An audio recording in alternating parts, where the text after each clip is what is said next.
Teletabis Bromo Probolinggo akibat flare yang digunakan ketika foto pre-wedding kini mulai terkendali. Api menghanguskan sekitar 50 hektar lahan konservasi tersebut.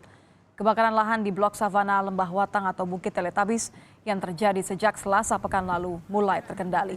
Api mulai padam dan menyisakan bara di wilayah Jemblang, Kabupaten Malang. Di beberapa titik petugas melakukan pembasahan agar bara tidak memantik sumber api baru ketika embusan angin kencang. Setelah kebakaran pekan lalu, Bukit Teletabis dan Padang Savana Bromo yang hijau kini hangus dan gersang.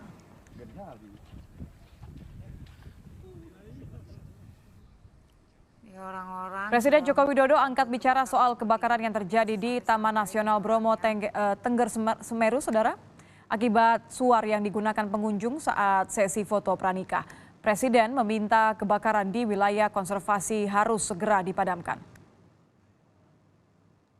Kebakaran di Bromo, Pak. Ya, dipadamkan. Informasi lain.